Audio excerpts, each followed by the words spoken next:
Ever wonder why, despite all the outrage, corruption still runs rampant almost everywhere? It's like a virus no one can wipe out. You clicked on this video because something caught your eye. Plato's bold idea, a government run by philosophers. Sounds weird, utopian. Well, that's exactly what we're going to unpack here. And, contrary to what many think, this proposal wasn't just the idealism of a dreamer, but a radical attempt to fix what Plato saw as the biggest cancer in politics: ignorance paired with power. Imagine a world where leaders aren't chasing fame or money but wisdom. Hard to believe, right? But that was exactly Plato's pitch. Take power out of the hands of the ambitious and give it to those who truly understand the nature of the human soul. For him, the problem wasn't just external corruption, money, or favors, but the corruption of the mind. Ego, desire, vanity. Governing without mastering yourself was, for Plato, a surefire path to disaster. And he saw it up close. Plato didn't write from some ivory tower. He lived in a time when Athens was exhausted, betrayed by populist politicians, sunk in wars and scandals.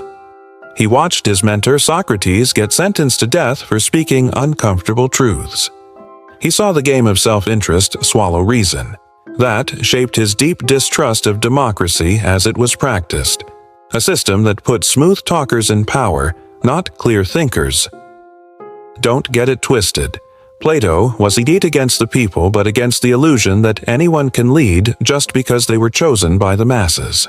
He saw it as handing the helm of a ship in a storm to the first guy who steps up, without even knowing what a compass is. For him, politics was just that, a ship in rough seas. But instead of training captains, we elect promise singers. So he thought, what if we flipped the script? What if, instead of using politics as a ladder to power, we treated power as a service? A heavy burden, a huge responsibility, only to be trusted to those who've mastered their own impulses. That's where the idea of the philosopher king comes in. A rare, almost mythical figure who doesn't court at want to rule, but is compelled to by a sense of duty. Someone who, by knowing the truth, can't ignore the suffering of others. But Plato knew these leaders don't just pop up out of nowhere, so he imagined a rigorous training system, almost like a character lab. Kids would be watched from a young age. Those showing superior virtues, courage, wisdom, self-control, would move on to higher education. They'd study math, music, logic, and finally, philosophy. Only those who survived that process and still didn't want to rule would be deemed fit. But that sounds way too authoritarian, you might be thinking. Maybe, but Plato also knew the dangers of freedom without discernment. Freedom without wisdom turns into noise, a clash of egos. In his work, The Republic, he says the soul of a city reflects the souls of its citizens. In other words, a messy people produce messy leaders. So, as harsh as picking leaders might seem, he saw it as a necessary evil to avoid the chaos of improvisation. And let's be real. Look at the world today. How many leaders do you see who actually think before they speak? How many truly grasp the impact of the laws they sign? Plato would have a heart attack just watching the news. For him, politics has turned into theater. The problem isn't the stage itself, but the kind of actors we choose to clap for. If we value spectacle, we get spectacle. If we prioritized reason, maybe the stage would be filled with sensible people. Here's the kicker. Plato's proposal wasn't a dictatorship of intellectuals. It was closer to a secular priesthood. The philosopher king doesn't rule because he wants to, but because he knows. And knowing, here, isn't about memorizing books. It's about grasping the good. Yes, with a capital G. A near mystical concept, but for Plato, it was the light behind everything. Only someone who sees that light can guide others without getting lost. The rest, he said, are just shadows on the cave wall. And that brings us to one of Plato's most famous ideas, the allegory of the cave. We're like prisoners watching shadows dance, thinking that's reality. But there's something bigger, truer out there. The philosopher is the one who escapes the cave, sees the sun, and comes back, even at the risk of being mocked, because he gets it. The truth sets you free, but it also stings. And for Plato, the ideal ruler is someone who's seen the sun but returns out of compassion. Sure, the criticism's obvious. This would never work. Maybe. But that wasn't the point for Plato. He didn't write to please or to offer easy fixes. He wrote to provoke, to make you think.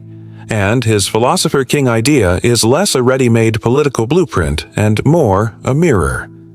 A test. What do you really value in those who run your life? Rhetoric, charisma, or wisdom? Deep down, his proposal still haunts us because it exposes an open wound. Politics has become a game of egos, and truth has become a luxury. And as long as that's true, maybe we're all still in the cave, clapping for shadows, hoping, perhaps, that some philosopher will come back and show us the way out. Would a true philosopher actually agree to govern? That's the subtlest irony in Plato's proposal. The kind of person he considers ideal for leadership is exactly the one who hate the idea of being in power. And for him, that's a good sign, because someone who craves power too much probably doesn't deserve it. It's like trusting a well full of water to someone dying of thirst. They were likely to drink too much, waste it, or even poison others. Plato saw politics as a burden, not a prize. The true leader, in his view, is someone who takes on the role out of moral duty, like holding up a collapsing bridge. They'd rather be studying, teaching, meditating, but they can't stand by in the face of chaos. It's this sacrifice of ego that, for Plato, purifies power. When the throne isn't desired, it doesn't corrupt. But how does that stack up against what we've got today? Think about the last election you followed. Who were the candidates? Philosophers? People trained to think long-term, to reflect before acting? Or were they just good at speeches, marketing, promising the moon? Plato would be horrified. He said choosing leaders based on popularity is like hiring the sweetest cook, not the healthiest one. And the people, like kids, end up picking flavor over substance. That cook metaphor isn't random. Plato used it to show how leaders manipulate desires. They give the people what they want to hear, not what they need to know. They're like doctors who, instead of healing, sell candy to keep patients happy and sick. That is why Plato championed education as the foundation of the state. Only an educated people could recognize a good leader. And education here isn't just reading or math. It's character building, learning to think for yourself. It's distinguishing appearance from essence. Because for Plato, the real enemy of justice isn't the tyrant. It as the citizen who'd rather live comfortably in a lie than face the harshness of truth. A people who love political theater become complicit in their own downfall. Plato's ideal republic, as rigid as it seems, comes from that fear. The fear of a world where the ignorant lead the blind.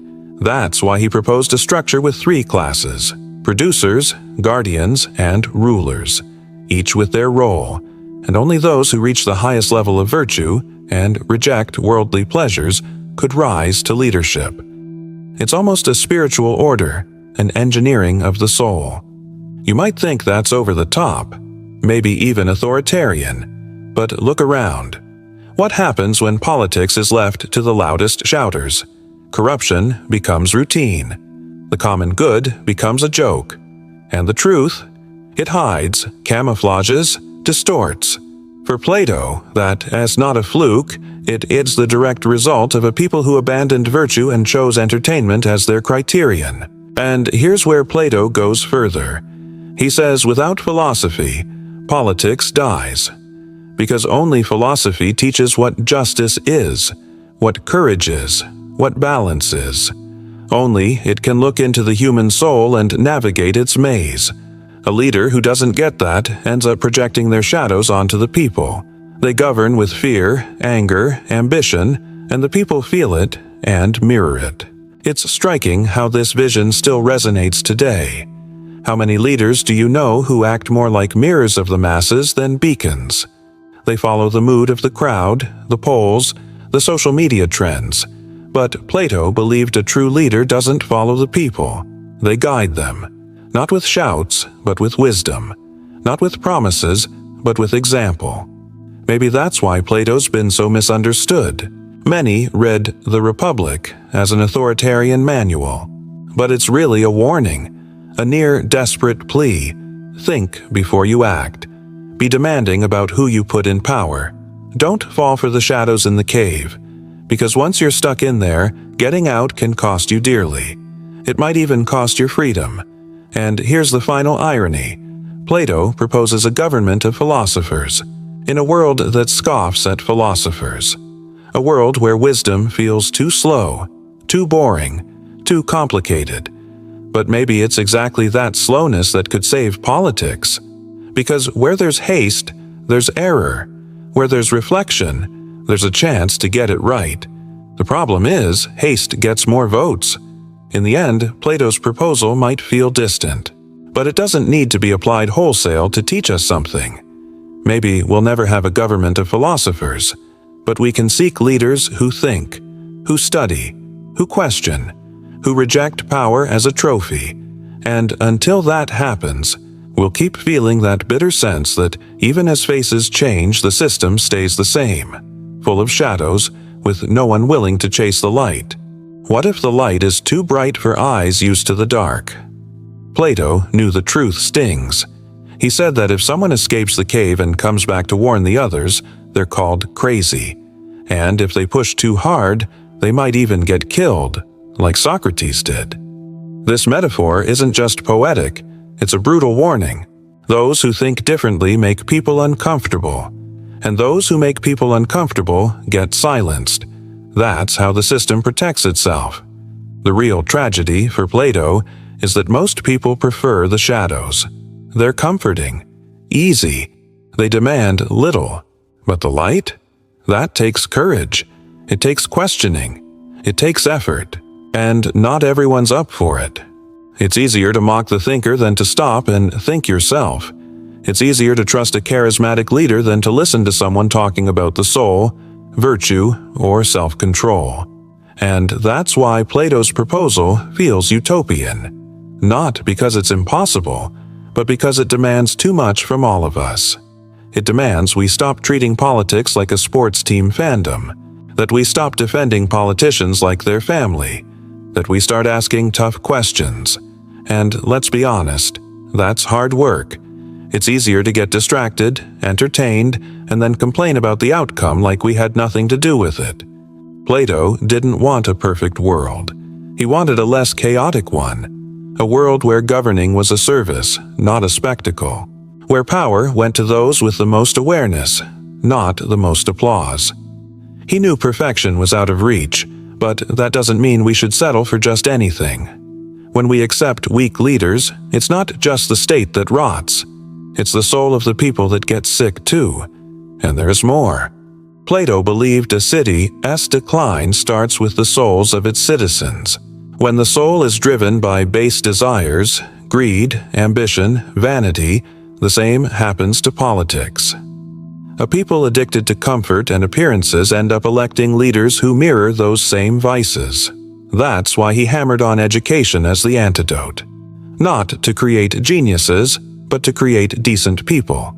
Because deep down, the real weapon against corruption isn't the police. It's awareness. An awake people who understand what's just don't fall for cheap promises. They don't tolerate repeated lies. They don't trade freedom for crumbs. And that, of course, scares those who thrive on chaos. That's why they fear philosophy, because it teaches you to think.